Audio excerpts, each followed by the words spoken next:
December 30th, 2002. Camden Town, northwest London. While most of Britain counted down the final days of the year, a homeless man searching for discarded food lifted the lid of a rubbish bin and stumbled into something no one should ever have to see. Inside were human remains. Police arrived within minutes, sealing off the area as forensic teams realized the horror was far greater than they expected. The body parts belonged to a woman, but her identity had been intentionally erased. No face. No fingerprints. Someone had gone to extreme lengths to hide who she was. Then the nightmare deepened. Across nearly 200 meters of Camden, investigators uncovered more human fragments in other bins. When a torso was finally recovered, their fears intensified. This wasn't one victim. It was two women, two families who would never see them again. And somewhere in London, a killer was still out there. Despite an extensive search including London's main landfill, the most crucial identifying parts, the heads and hands, never appeared. The breakthrough didn't come from advanced technology. It came from traditional detective work. Barely 24 hours after the discovery, during a house-to-house search, officers approached a flat less than 100 meters from the crime scene. What they found inside was a frozen panorama of evil, disturbing artwork on the walls, blood-stained tools scattered across black bin bags, and under a towel placed to mask the smell. Another torso. The stench of decomposition filled the room. Scotland Yard issued a public warning. A serial killer was at large. By early January 2003, police had a suspect, 51-year-old Anthony John Hardy, an unemployed mechanical engineer known for keeping strange hours and bringing women to his flat. But Hardy's story didn't begin in Camden. He grew up in Burton-on-Trent, an ordinary childhood, a strong student, someone who eventually earned a place at Imperial College London.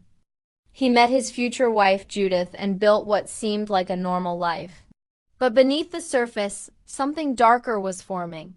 After losing his job, Hardy and his family moved to Tasmania, hoping for a fresh start. Instead, everything began to unravel.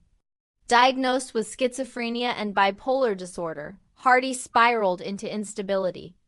The breaking point came in April 1982. He struck Judith with a frozen bottle of water as she slept, dragged her to the bathroom, and attempted to drown her. Only the sudden arrival of their son saved her life. Despite continued violence and stalking, Hardy avoided long-term consequences.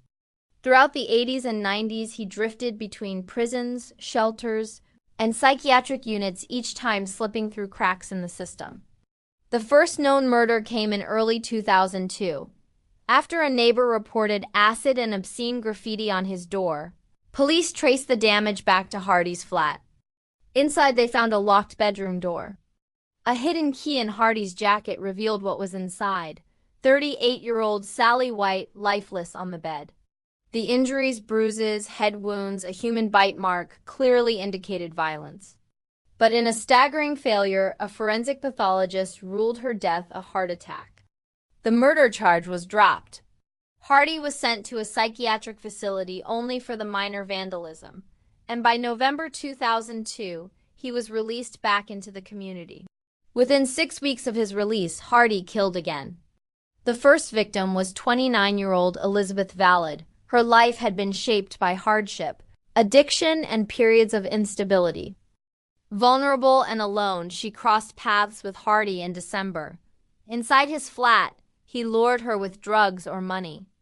After murdering her, he photographed her body in staged poses, then used an electric saw to dismember her.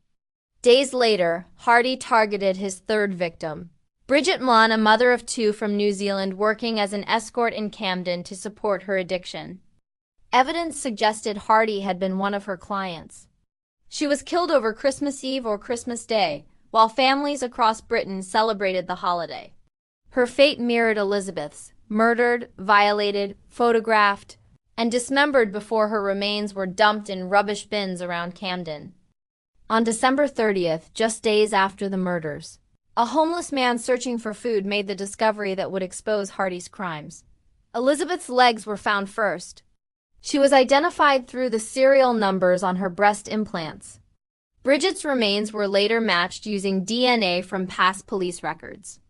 As detectives reviewed the evidence, the connection to Hardy became unmistakable. On New Year's Eve, officers returned to Hardy's flat. The lights were on, no one answered. The same stench seeped through the door, the same bedroom was locked. When they forced their way inside, they found yet another torso hidden under a towel. Hardy had fled. For 2 days he hid in Camden, but his diabetes forced him to seek insulin. On January 2, 2003, wearing a cap and a fake beard, he walked into a hospital pharmacy. CCTV caught him instantly. When police moved in, Hardy fought violently, injuring 2 officers before being subdued. Back inside his flat, forensic teams uncovered the full horror. Luminol illuminated blood splatter that had been scrubbed but not erased. Drag marks across the floor traced the path of bodies being moved from room to room. Occult objects, black candles, and ritualistic items were found among Hardy's belongings. An envelope addressed to someone named Frank contained 44 photographs of Elizabeth and Bridget after death posed in grotesque and dehumanizing positions.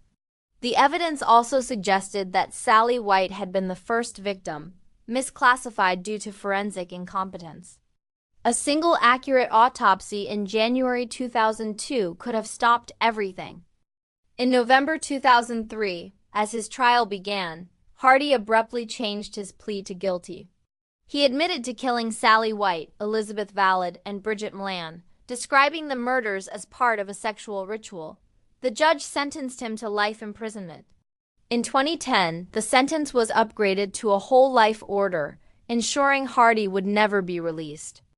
On November 26, 2020, Anthony Hardy died in prison from sepsis. Hardy was suspected in several other dismemberment cases, though nothing was ever proven. What is certain are the names that must be remembered: Sally White, Elizabeth Valad, and Bridget Milan. 3 women failed by mental health services, by forensic mistakes, and by societal neglect.